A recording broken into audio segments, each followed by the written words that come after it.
Hello, let us start with question 3 of exercise 10.2. The question is, if tangents PA and PB from a point P to a circle with center O are inclined to each other at an angle of 80 degrees, then angle POA is equal to, हमें पता लगाना कि ये जो चार options हैं इनमें से एंगल POA किसके इक्वल होगा. POA कौन सा एंगल है? POA is this angle. Okay? अब आपको क्या दिया हुआ है? You are given that there are two tangents from a point P to the circle. दो tangents हमने बनाई circle पे एक ही point P से. वो tangents को हमने क्या नाम दिया? PA and PB. And they are inclined to each other. These two tangents are inclined to each other at an angle of 80 degrees. Inclined to each other at an angle of 80 degree का मतलब क्या है? इन दोनों lines के, इन दोनों tangents के बीच का angle 80 degree का है. अब आपको क्या फाइंड आउट करना है? Angle POA. ओके. अब अगर हम क्लोजली ऑब्जर्व करें तो आप देखेंगे कि PAOB is forming a quadrilateral. And we know that the sum of angles of a quadrilateral is 360 degrees. अब आपको वो पता है कि किसी भी quadrilateral में if you know the three angles you can very easily find out the fourth angle. और हमें ये भी पता है कि OA is actually a radius of the circle which is perpendicular to the tangent at the point of contact. यहाँ पर इस tangent का circle के साथ point of contact क्या है? A. So OA is perpendicular to the tangent at the point of contact. That means this angle is 90 degrees. Similarly, OB is also perpendicular to PB because B is a point of contact and radius is always perpendicular to the tangent at the point of contact. तो इस quadrilateral में we know three of the angles. हमें angle APB पता है 80 degrees. We know that angle OBP is 90 degrees and angle OAP is also 90 degrees. So we can very easily find out angle AOB, है ना? So let us write it down. We can say that OA is perpendicular to PA. Similarly, OB is also perpendicular to PB. What is the reason that we are giving? That radius is perpendicular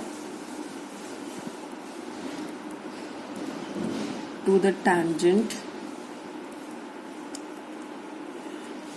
at the point of contact. Okay?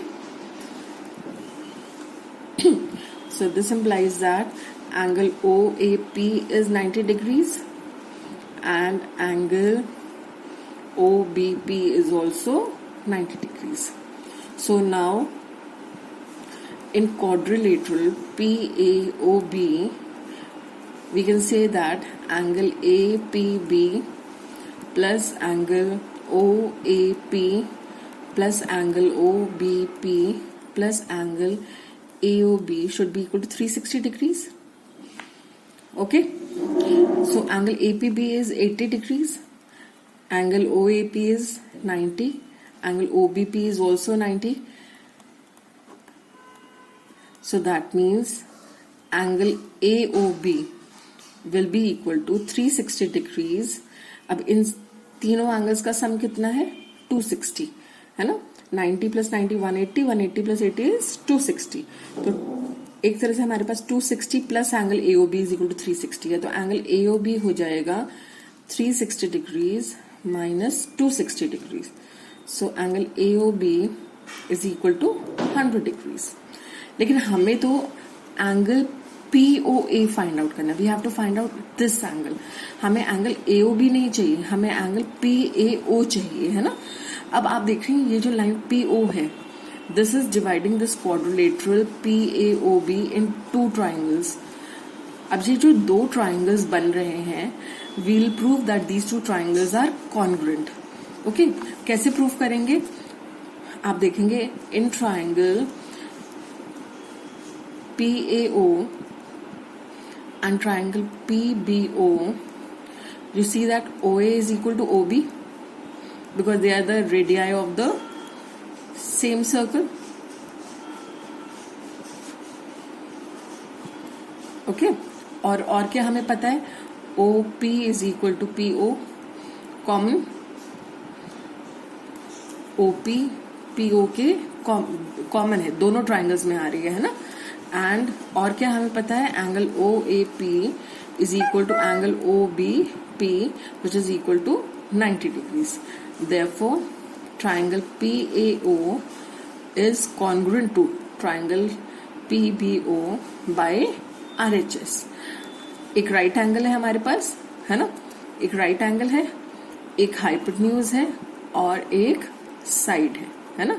तो therefore by RHS these two triangles are congruent. तो इसका मतलब ये हुआ कि angle AOP will be equal to angle BOP by CPCT.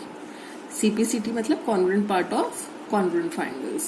Okay, so now these two angles are equal, but इन दोनों angles का sum, आपको पता है angle AOB can be written as angle AOP plus angle BOP. अब क्योंकि ये दोनों angles equal हैं तो BOP can be written as AOP, तो मैं इसको ऐसे लिख सकती हूँ angle AOP plus angle AOP. So angle AOB is 2 times angle AOP.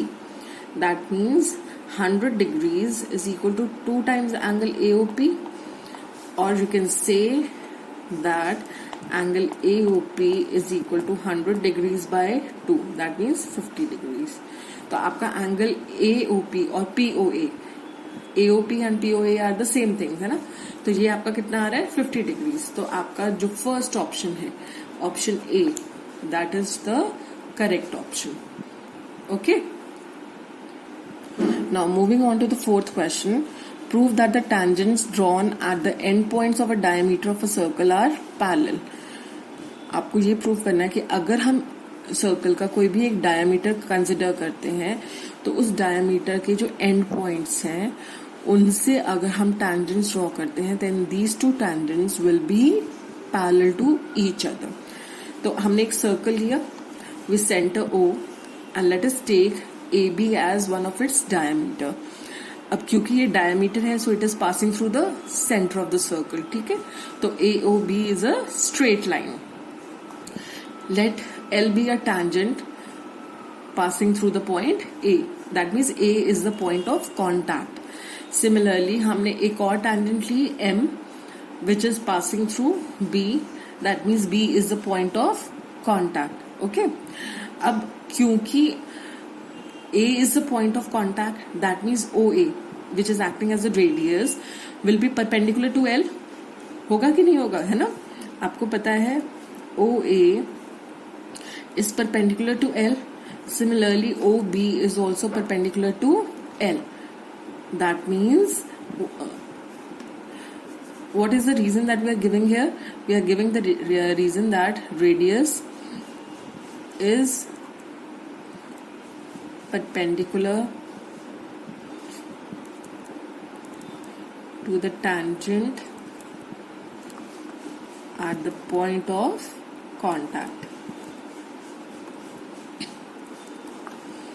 Okay, अब we know that AB is the diameter of the circle and L and M are the two tangents having A and B as respectively as point of contact. है ना, यही था, हमें पता था. इसलिए हमने कहा कि OA is perpendicular to L. Similarly, OB is perpendicular to L. That means since OA is perpendicular to L, that means angle X is equal to 90 degrees. Now OB is perpendicular to M. That means OB is perpendicular to M. That means angle Y is also 90 degrees. लेकिन अगर हम इनको देखें, L and M are two parallel lines and AB is acting as a transversal, है ना, और X and Y are two alternate angles. हमने एक थ्योरम पढ़ी थी कि if the alternate angles are equal then the lines are parallel. तो अब हमने क्या ऑब्जर्व किया कि since X and Y are alternate angles and they are equal, that means the lines are parallel. That means the line L and M are parallel to each other. Hence we have proved that the tangents drawn at the ends of a diameter of a circle are parallel. So let us first complete this. Write it down. हमने क्या कहा, x is equal to 90 and y is also equal to 90. So that means x and y are alternate angles and they are equal. This implies that lines L and M are parallel to each other. Okay, hence we have proved that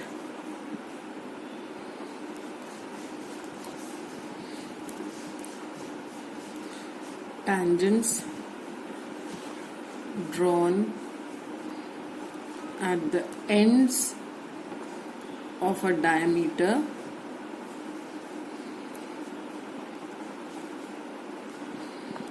are parallel. I hope you have understood. Thank you.